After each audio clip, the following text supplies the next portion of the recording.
कक्षा 10वीं के गणित के इस कक्षा में आप सभी बच्चों का स्वागत है। आज के क्लास से हम लोग एक सीरीज़ प्रारंभ करने वाले हैं कक्षा 10वीं के गणित का, जहाँ पे हम लोग कक्षा 10वीं के पूरे गणित को बहुत ही आसान भाषा में, बहुत ही सरल शब्दों में समझेंगे, पढ़ना स्टार्ट करेंगे। उसका यह पहला क्लास होगा। आज के क्लास से हम लोग प्रथम अध्याय जो है, जो कि वास्तविक संख्या है, इस चीज़ को स्टार्ट करेंगे। और आज की क्लास में हम लोग जानेंगे कि वास्तविक संख्याएं क्या होती हैं और वास्तविक संख्याओं को पढ़ने के लिए आपको किन किन बातों का ज्ञान होना चाहिए, किन किन बातों की जानकारी होनी चाहिए, जो कि आप लोग इससे पहले के क्लास में पढ़ चुके हैं। जैसे कि मैं आप लोगों को समझाऊं, अभी हम लोग जैसे ही इस चैप्टर को शुरू करेंगे ना, तो वहाँ पे एक चीज़ आएगा कर्णी तीन, है ना। कर्णी तीन, या इसको हम लोग रूट 3 कहते हैं कि रूट 3 को एक अपरिमेय संख्या सिद्ध कीजिए। तो आप सभी को पहले पता होना चाहिए कि अपरिमेय संख्या क्या होता है ना, परिमेय संख्या क्या होता है, भाज्य संख्या क्या होता है, अभाज्य संख्या क्या होता है। तो इन्हीं चीज़ों के बारे में ऐसा कह सकते हैं कि आज हम लोग वास्तविक संख्याओं का एक जो बेस है, वास्तविक संख्याएं जो चैप्टर है, जो अध्याय है, इसका जो बेस है उसके बारे में डिस्कस करेंगे। ठीक है, तो आज के क्लास में हम लोग मेनली पढ़ने वाले हैं वास्तविक संख्या क्या है, पूर्ण संख्या क्या है, पूर्णांक संख्या क्या है, प्राकृत संख्या क्या है, भाज्य संख्या क्या है, परिमेय संख्या क्या है, इन्हीं सभी चीज़ों के बारे में। तो चलिए आज की क्लास हम लोग शुरू करते हैं। क्या आपको पता है संख्याएं दो प्रकार की होती है, एक होती है वास्तविक संख्याएं जिसे हम लोग इंग्लिश में रियल नंबर कहते हैं, और एक होती है काल्पनिक संख्याएं जिसे हम लोग इमेजिनरी नंबर कहते हैं। अभी तक हम लोग जो भी चीज़ें पढ़ रहे थे, जैसे कि वास्तविक संख्या, प्राकृत संख्या, पूर्ण संख्या, ये सब जो भी चीज़ें हम लोग पढ़ते हैं ना, वो एक क्या है, वास्तविक संख्याएं होती हैं। ठीक है, और अभी जो हम लोग है काल्पनिक संख्याओं के बारे में अभी नहीं पढ़े हैं, हम लोग काल्पनिक संख्याओं के बारे में 11th क्लास में पढ़ेंगे। ठीक है, तो देखिए सबसे पहले मैंने आपको क्या बताया, जो संख्या होती है वो दो प्रकार की होती है, एक होती है वास्तविक संख्याएं और दूसरी क्या होती है, काल्पनिक संख्याएं। अब वास्तविक संख्याएं क्या होती हैं, तो इस चीज़ को समझने के लिए आप सभी बच्चों को पता होगा, इस चीज़ को हम लोग क्या कहते हैं, संख्या रेखा। क्या याद है आप लोगों को? संख्या रेखा आपने बच्चे में पढ़ा होगा, क्लास 6-7 में पढ़ा हो, 6-7 से ही पढ़ते आ रहे हैं। संख्या रेखा 9th में ही पढ़ा होगा। अब देखिए संख्या रेखा क्या होता है, उसके मध्य में क्या होता है, शून्य होता है। फिर अगर दाईं ओर बढ़ेंगे तो क्या होता है, 1 2 3 4 इस तरीके से होता है। अब इधर बढ़ेंगे तो क्या, -1 -2 -3 एंड -4। ठीक है, अब आपको पता है कि अगर 1.5 आपको कहीं दर्शाना है तो क्या होगा, इसके बाद होगा 1.5। समझ में आ रहा है? तो जो भी संख्याएं संख्या रेखा पर दर्शाई जा सकती हो, उन संख्याओं को क्या कहते हैं हम लोग, वास्तविक संख्या कहते हैं। फिर से समझिए, जो भी संख्याएं संख्या रेखा पर दर्शाई जा सकती हो उसे क्या कहते हैं हम लोग, वास्तविक संख्याएं कहते हैं। अब वास्तविक संख्याओं में भी कुछ तरीके के प्रकार होते हैं, जैसे कि प्राकृत संख्या क्या होता है, फिर पूर्ण संख्या क्या होता है, पूर्णांक क्या होता है। आइए हम लोग इन चीज़ों को देखते हैं। अब यहाँ पे थोड़ा सा ध्यान दीजिए कि अगर जीरो के हम इधर बढ़ते हैं तो 1 2 3 4 5 6 7 इस तरीके से आ रहा है, गिनती की संख्याएँ आ रही है। तो देखिए प्राकृत संख्या क्या होती है, प्राकृत संख्या होती है वैसी संख्याएं, या ऐसा कह सकते हैं कि गिनती की संख्याओं को हम लोग क्या कहते हैं, प्राकृत संख्या कहते हैं। देखिए 1 2 3 4 5 6 ये सो ऑन, ये क्या कहलाया हमारा, ये कहलाया हमारा प्राकृत संख्या। समझ में आया? मतलब अगर आपको परिभाषा लिखना है प्राकृत संख्याओं का तो क्या लिख सकते हैं कि गिनती की संख्याओं को प्राकृत संख्या कहा जाता है। समझ में आ रहा है? अब इसके बाद देखिए, अगर ये आप एक चीज़ ऐसा नहीं कह सकते कि प्राकृत संख्याओं का एक समूह होता है, नहीं कह सकते, बिल्कुल कह सकते हैं। समूह कहने का मतलब क्या, देखिए 1 2 3 मीन्स कि 2 या 2 से अधिक होता है, तब हम लोग समूह कहते थे। तो देखिए 2 से अधिक के बहुत सारी संख्याएं हैं, गिनती की संख्याओं के समूह को क्या कहते हैं हम लोग, प्राकृत संख्या कहते हैं। अगर इस समूह में शून्य को मिला दिया जाए, समझिए बात को, अगर इस समूह में शून्य को मिला दिया जाए तब ये क्या बनती है, पूर्ण संख्याएं। क्लियर? अब पूर्ण संख्याओं को इंग्लिश में हम लोग कहते हैं होल नंबर। तो अब ये क्या है, एक बार फिर से समझिए कि प्राकृत संख्याओं के समूह में यदि शून्य को मिला दिया जाए तो ये क्या बन जाएंगी, ये बन जाएंगी टोटल जो समूह बनेगा, अब जो नया समूह बन गया वो क्या बन जाएगा, हमारा पूर्ण संख्या का। क्लियर है? अब अगर बात को समझिए, पूर्ण संख्या के समूह में, अब यहाँ से यहाँ तक क्या है, टोटल ये है पूर्ण संख्या। अगर सिर्फ इतना का बात करें, 1 से अगर इसको समूह लें तो प्राकृत संख्या, अगर शून्य को मिलाकर ये नया समूह बनाएं तो क्या होगा, पूर्ण संख्या होगा। और यदि इसी समूह में, इस पूरे समूह में, मीन्स कि पूर्ण संख्या के समूह में यदि माइनस वाले ऋणात्मक संख्याओं को मिला दिया जाए, जैसे -1,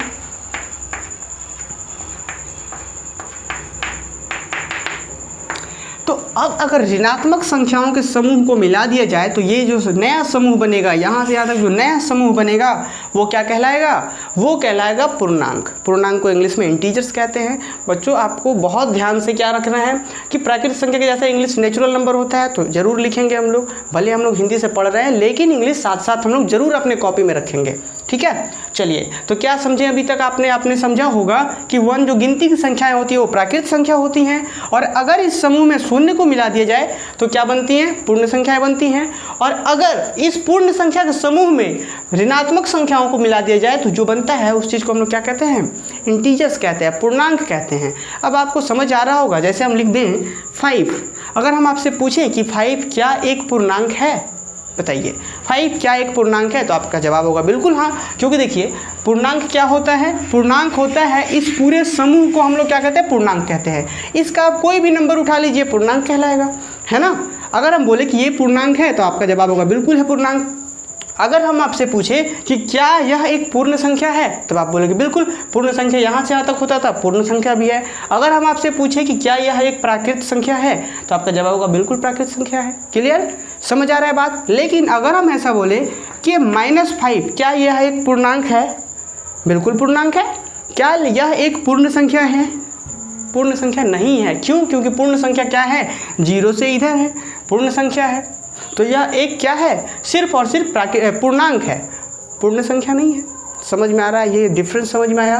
क्यों हम बता रहे हैं पूर्णांक, क्योंकि अभी जैसे ही हम लोग आगे बढ़ेंगे इस चैप्टर में तो वहाँ पे बहुत सारी चीज़ें यूज़ होनी है कि धनात्मक पूर्णांक, ऋणात्मक पूर्णांक। क्लियर। अब चूंकि आपने पढ़ा कि इस पूरे समूह को क्या कहते हैं हम लोग, पूर्णांक कहते हैं। क्या आपको कुछ यहाँ पे नोटिस करने वाली बातें दिखी कि देखिए पूर्णांक 2 तरीके का होता है, एक धनात्मक वाला, धन वाला पूर्णांक, और दूसरा ऋणात्मक वाला पूर्णांक। जैसे कि हम बोल रहे थे 5, ये भी क्या एक पूर्णांक था, -5 है ना, तो ये भी एक पूर्णांक था। तो मतलब कि पूर्णांक 2 प्रकार के होते हैं, एक होते हैं धनात्मक पूर्णांक, दूसरे होते हैं ऋणात्मक पूर्णांक। क्लियर है, बात आ रही समझ में। चलिए अब हम लोग इससे थोड़ा सा आगे बढ़ते हैं। उम्मीद है आप लोगों को प्राकृतिक संख्या, पूर्ण संख्या और पूर्णांक के बीच जो अंतर होता है वो बहुत अच्छे से समझ आया होगा। अब हम लोग बढ़ते हैं इससे आगे थोड़ा सा भाज्य संख्या के ऊपर। देखिए भाज्य संख्याएं क्या होती हैं।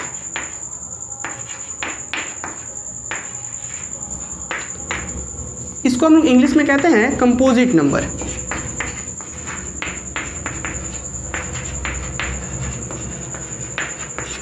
ठीक है, इस भाज्य संख्या का बहुत ही ज़्यादा इस चैप्टर में यूज़ है, तो इस चीज़ को बहुत अच्छे से समझना है कि भाज्य संख्या होती क्या है।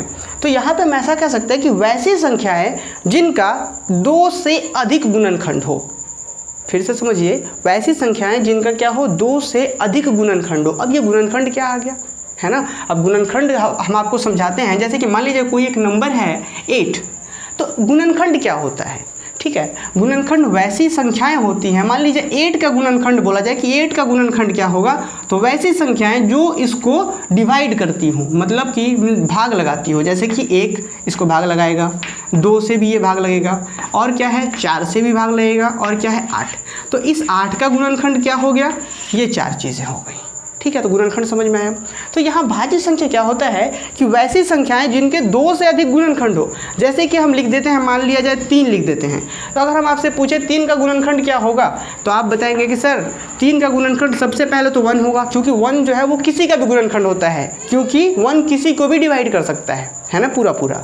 तो क्या है, 3 का पहला गुणनखंड तो 1 हो गया, दूसरा गुणनखंड क्या होगा 3।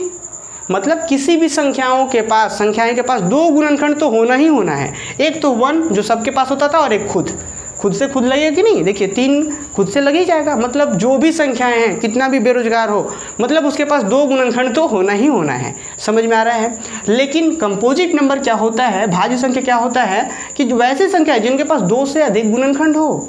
मतलब समझ में आ रहा है, बिल्कुल। जैसे हम ले लेते हैं 8, तो अब 8 के पास कितना गुणनखंड था, देखिए तो 1 और ये 8, मतलब 2 गुणनखंड तो फिक्स जो होता था वो तो है ही, है ना। अब उसके बाद 2 एक्स्ट्रा भी है, मतलब 2 से अधिक गुणनखंड है, तो 8 क्या हो गया हमारा, भाज्य संख्या हो गया। समझ में आया भाज्य संख्या। चलिए एक दूसरा एग्जाम्पल्स आप लोग बताइए कि दूसरा भाज्य संख्या क्या हो सकता है। 12 हो सकता है। क्यों, क्योंकि 12 के गुणनखंड कौन कौन है, 1 है सबसे पहले, तो 1 जो दूध भात है ना, दूध भात समझ रहे हैं ना, दूध भात मतलब कि वो पूरा फ्री है, एक किसी के साथ भी हो सकता है। दूसरा क्या 2 है, 2 भी क्या है इसका गुणनखंड है, फिर क्या है 3 भी है, 4 भी है, उसके बाद 6 है, समझ में आ रहा है, फिर 12 मतलब 2 से बहुत ही ज़्यादा इसके पास गुणनखंड है, मतलब यह भी क्या है एक भाज्य संख्या है।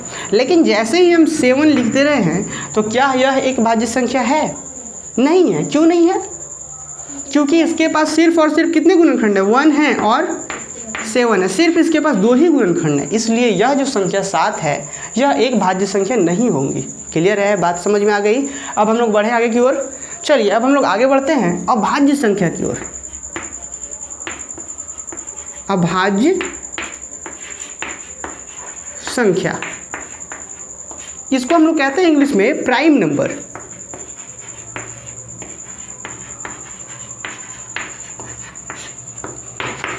देखिए अभी आपने समझा कि भाज्य संख्या क्या होता है, जिसके पास 2 से अधिक गुणनखंड हो तो उसे हम लोग क्या कहते हैं, भाज्य संख्या कहते हैं। लेकिन अब क्या 2 से कम भी गुणनखंड हो सकता है क्या किसी के पास? नहीं हो सकता। क्यों नहीं हो सकता? क्योंकि आप कोई भी संख्या लीजिए तो एक जो है दूध भात वाला वो तो सबके साथ ही जाएगा। मैं समझ में आ रहा, कोई भी आप संख्या लीजिए, जैसे ले लेते हैं 5, तो 5 के गुणनखंड क्या होगा, एक तो है ये दूध भात वाला, ये सबका गुणनखंड होता है, और एक दूसरा खुद, तो मतलब 2 गुणनखंड तो होने ही होने हैं। तो हम ऐसा क्या कह सकते हैं कि वैसी संख्याएं जिसके सिर्फ और सिर्फ 2 गुणनखंड हो, और वो दोनों कौन कौन, पहला गुणनखंड 1 और दूसरा क्या हुआ संख्या खुद। देखिए जैसे 5 के बारे में तो पहला गुणनखंड 1 और दूसरा वह संख्या खुद, तो ये संख्या क्या कहला जाएंगी, अभाज्य संख्याएं कहलाएंगी, जिसे हम लोग इंग्लिश में प्राइम नंबर कहते हैं। तो देखिए आप अगर इसका परिभाषा लिखना चाहेंगे तो क्या लिखेंगे आप, कि वैसी संख्याएं जिनके सिर्फ और सिर्फ 2 गुणनखंड हो और वह दोनों गुणनखंड एक और दूसरा स्वयं वह संख्या, तो क्या कहलाती है, प्राइम नंबर, प्राइम नंबर अभाज्य संख्या कहलाती है। इसका एक एग्जाम्पल्स आप लोग बताइए, एग्जाम्पल्स क्या हो सकता है। जैसे 7 के पास कितने गुणनखंड हैं, 2, कौन कौन, एक तो है भाई दूध भात वाला जो था क्या था 1, और दूसरा क्या है 7, तो क्या है इनके पास सिर्फ और सिर्फ 2 ही गुणनखंड है, तो यह क्या कहलाएंगी, अभाज्य संख्या। अब बच्चों एक होता है क्या, सह अभाज्य संख्या, बहुत बहुत बहुत इंपॉर्टेंट, क्या होता है सह अभाज्य संख्या। देखिए इसका बहुत ही ज़्यादा इस चैप्टर में यूज होना है, सह अभाज्य संख्या, इसको इंग्लिश में कहते हैं को प्राइम नंबर्स, को प्राइम नंबर्स। अच्छा बच्चों ये चीज़ तो आपको क्लियर हुआ ना कि अभाज्य संख्या क्या होता है, क्लियर है। अब यहाँ पे देखिए क्या कहा जाता है, सह अभाज्य संख्या, ये इसी का भाई है, समझिए अभाज्य संख्या क्या है, ये भाई है, ठीक है। और सह अभाज्य संख्या जैसे कि अगर हम बात करें भाज्य संख्या तो उसमें क्या होता है, कोई एक संख्या होगा वह या तो भाज्य होगा या अभाज्य होगा। जैसे कि हम बात कर रहे हैं 5, तो ये 5 है, भाज्य है कि अभाज्य है, क्यों आपने अभाज्य क्यों बोला, क्योंकि इसके सिर्फ और सिर्फ 2 ही गुणनखंड थे, पहला तो 1 और दूसरा खुद, तो ये अभाज्य संख्या है। लेकिन हमें जो है एक बात पता चला यहाँ से कि भाज्य हो या अभाज्य किसी एक ही संख्या के ऊपर बात होता है, लेकिन ये को प्राइम होता है ना, सह अभाज्य संख्या, ये 2 संख्याओं के ऊपर होता है। जैसे कि हम लिख दे रहे हैं पहला 5 और दूसरा 7, ये 2 संख्याएं हम लिख दे रहे हैं, ठीक है। क्या लिखिए, पहला 5 और दूसरा 7, इन दोनों का जो पेयर्स बनेगा, मतलब इन दोनों का जो कॉम्बिनेशन बनेगा, जो जोड़ा बनेगा, उस जोड़ा को हम लोग क्या कह देंगे, सह अभाज्य संख्या। लेकिन उसके लिए एक कंडीशन होना चाहिए, किसी भी 2 संख्या को रख देने से वह सह अभाज्य नहीं बन जाता। जैसे कि अगर हम 4 और 6 को कह दें कि क्या 4 और 6 का जो जोड़ा बन रहा है, जो पेयर्स बन रहा है, जो युग्म बन रहा है, क्या वह सह अभाज्य संख्या है, नहीं। तो किस जोड़े को हम लोग कहेंगे सह अभाज्य संख्या, है ना। तो वैसा युग्म जिसमें सिर्फ और सिर्फ जो उभयनिष्ठ गुणनखंड हो वो 1 हो, कुछ समझ में आ रहा है। उभयनिष्ठ गुणनखंड कहने का मतलब है, जैसे हम ले लेते हैं 7 और ले लेते हैं 3, तो आपको पता है 7 का गुणनखंड क्या क्या होता है, 1 और 7, इसका गुणनखंड क्या क्या होता है, 1 और 3। तो अब बताइए इन दोनों के गुणनखंड में उभयनिष्ठ गुणनखंड, उभयनिष्ठ कहने का मतलब जो कॉमन होता है, जो दोनों में होता है, तो उभयनिष्ठ गुणनखंड कौन है इसमें, इसके गुणनखंड में 1 है और इसके भी गुणनखंड में 1 है, तो हम क्या कह सकते हैं कि यस ये 7 और 3 का जो पेयर है, जो युग्म है, वो क्या कहलाएगा, सह अभाज्य संख्याएं कहलाएंगी। क्या कहलाएंगी, 7 और 3 सह अभाज्य संख्याएं कहलाएंगी। बात आ रही समझ में। लेकिन यही 4 और 6 क्या सह अभाज्य संख्याएं कहलाएंगी, नहीं कहलाएंगी। अब 4 का देखिए क्या होता है, 1 2 और 4, 3 गुणनखंड है इसके क्या है, 1 2 3 और 6, इसके भी इतने हैं। अब अगर हम कॉमन की बात करेंगे यहाँ पे बच्चों, तो देखेंगे कॉमन ये है, ये भी है, ये भी है और ये भी है। देखिए 1 यहाँ है तो 1 यहाँ भी है, 2 यहाँ है, 2 यहाँ भी है।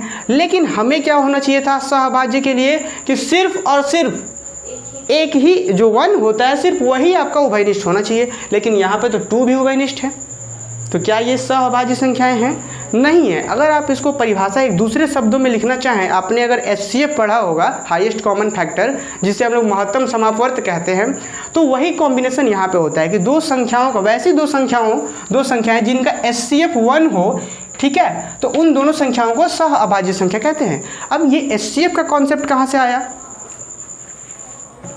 ठीक है, अब ये HCF का कॉन्सेप्ट कहाँ से आया। अब ये HCF जो होता है ना, हाईएस्ट कॉमन फैक्टर, इन चीज़ों के बारे में हम लोग पढ़ेंगे। इस पूरे चैप्टर में हमने HCF ही पढ़ना है कि हम लोग HCF कैसे निकालते हैं, ठीक है। तो फिलहाल आप समझ सकते हैं कि किसी भी दो संख्याओं का HCF अगर 1 होता है, HCF का कहने का मतलब कि हाईएस्ट कॉमन फैक्टर, ठीक है, सबसे बड़ा गुणनखंड, ऐसा समझ सकते हैं। तो सबसे बड़ा गुणनखंड 1 होगा यदि, तो क्या कह सकते हैं, देखिए तो सबसे बड़ा उभयनिष्ठ गुणनखंड क्या है, 1। तो इन दोनों संख्याओं को क्या कह पाएंगे हम लोग, सह अभाज्य संख्याएं। उम्मीद है कि आपको सह अभाज्य संख्याएं क्लियर हो गई होंगी। तो चलिए हम लोग अगले टॉपिक की ओर बढ़ते हैं।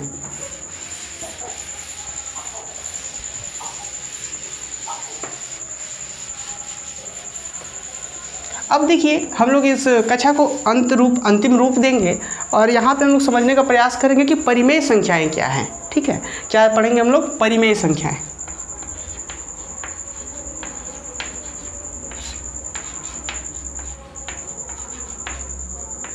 परिमेय संख्या कह सकते हैं, इसको हम लोग रेशनल नंबर कहते हैं इंग्लिश में, रेशनल नंबर, ठीक है बच्चों। अच्छा, अभी मैंने आप लोगों को बताया था पूर्णांक के बारे में, कुछ याद है पूर्णांक क्या होता है।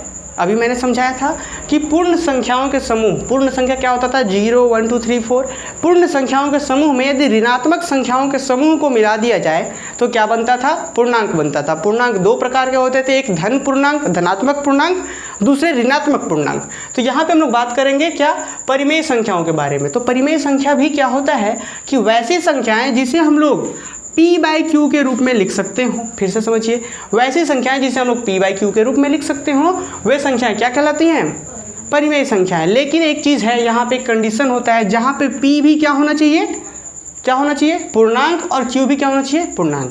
यहाँ पे बहुत इंपॉर्टेंट है, ये बच्चों को बहुत कंफ्यूज करता है। अगर थोड़ा सा आप संयम रखेंगे तो इन चीज़ों को आप बहुत अच्छे से समझ पाएंगे और आने वाले जो क्लासेस होंगे वास्तविक संख्याओं के ऊपर, उन चीज़ों को भी बहुत बेहतर से समझ पाएंगे। और इसी प्रकार से हम लोग जो पूरे गणित है कक्षा 10वीं का, उन सभी चीज़ों को बहुत अच्छे से समझेंगे यहाँ पे इसी चैनल पे, ठीक है, एनी टाइम पढ़ाई मंत्रा में। तो देखिए P/Q है आपके पास, यहाँ पे जहाँ P और Q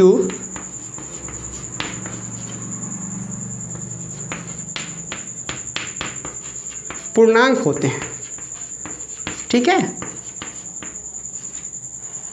अच्छा, और Q is not equal to 0। देखिए हम एक चौक चेंज कर ले रहे हैं। यहाँ पे आपको बहुत बच्चों को डाउट होता होगा कि अभी सर आपने लिखा कि वैसे संख्याएं जिसे हम P/Q के रूप में लिख सकते हो, P/Q के रूप में लिख सकते हो, जहाँ P और Q क्या होने चाहिए, पूर्णांक होने चाहिए। और अभी मैंने आपको बहुत अच्छे से समझाया कि पूर्णांक क्या होते हैं, 0 1 2 3 4 इधर बढ़ना है और इधर -1 2 3 4, कोई भी संख्या ले लेते हैं पूर्णांक है। क्लियर।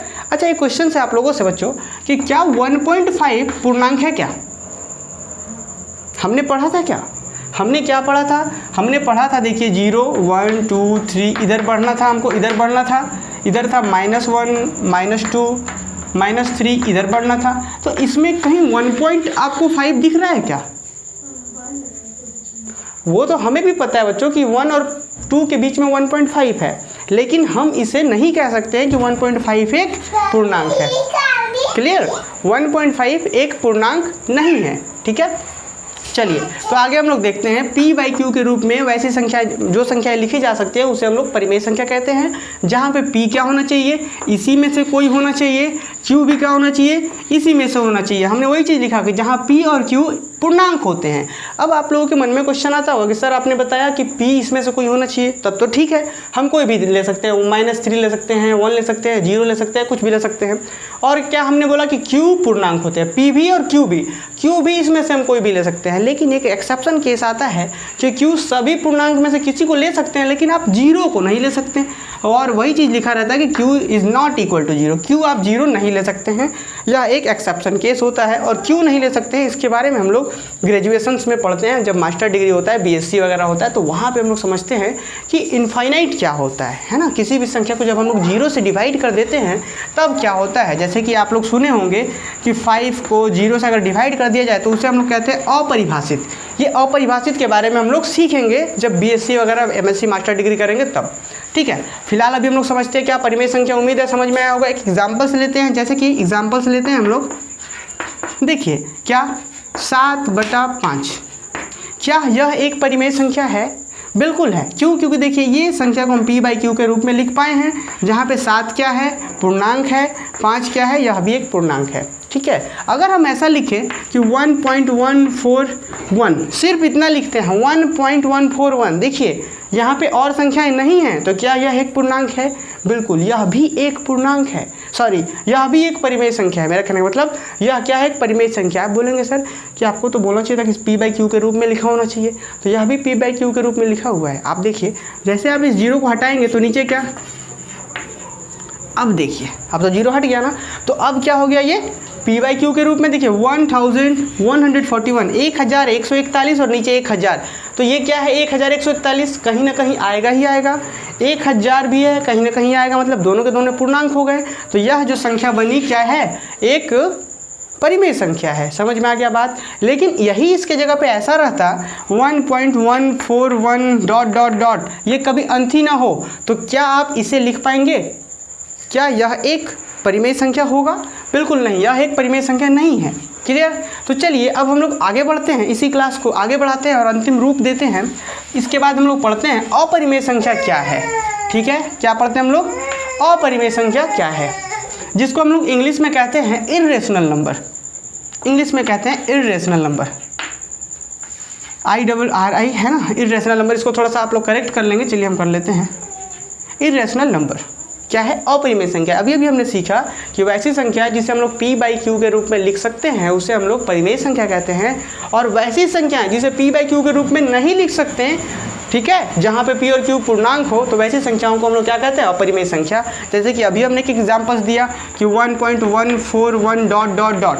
या फिर √3 का भी वैल्यू क्या होता है? शांत नहीं होता। शांत आवृत्ति, अशांत आवृत्ति आप लोगों ने क्लास 9th में पढ़ा होगा, और अगर नहीं पढ़ा है तो हमने आने वाले क्लास जो होंगे हमारे, इसमें हम लोग बहुत अच्छे से डिस्कस करेंगे। ठीक है, तो आप समझ पा रहे होंगे कि इस संख्या को हम लोग p बाई क्यू के रूप में नहीं लिख सकते हैं, क्योंकि ये अंत नहीं हो रहा है इसके दशमलव प्रसार का। ठीक है, तो ये संख्या क्या कहला जाएंगी? अपरिमेय कहला जाएंगी। सेम इसी तरीके से √3 का भी वैल्यू क्या होता है? 1.732 इस तरीके से जाता है, तो यह भी क्या होता है? शांत नहीं होता, इसलिए √3 भी क्या है? एक अपरिमेय संख्या है। तो इसी तरीके से बच्चों हम लोग आगे सीखेंगे कि √3 एक अपरिमेय संख्या क्यों है। ठीक है, अगले क्लास में हम लोग देखेंगे, जब हम इस प्रथम अध्याय जो चल रहा है हमारा वास्तविक संख्या, इसके क्लास को देखेंगे आगे, तो हम लोग समझेंगे कि आखिर √3 एक अपरिमेय संख्या क्यों है, √5 एक अपरिमेय संख्या क्यों है ना, या √2 एक अपरिमेय संख्या है। तो आप इसको सिद्ध कीजिए कि √2 एक अपरिमेय संख्या है। क्लियर है बच्चों?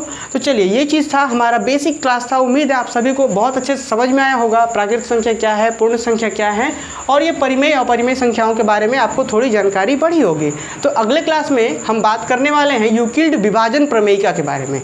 क्लियर? जो कि हम लोग बहुत अच्छे से डिस्कस करेंगे। उसी के मदद से यूक्लिड विभाजन एल्गोरिथम भी हम लोग डिस्कस करेंगे, जिसके मदद से दो संख्याओं का हम लोग HCF ज्ञात करते हैं। तो चलिए आज के क्लास में इतना ही। उम्मीद है आपको कक्षा अच्छा लगा होगा, और अगर क्लास अच्छा लगा है तो ज़रूर कमेंट करके हमें बताएं, ताकि हम लोग इससे भी बेहतर क्लास अगले क्लास में आपको प्रोवाइड कर सकें। धन्यवाद।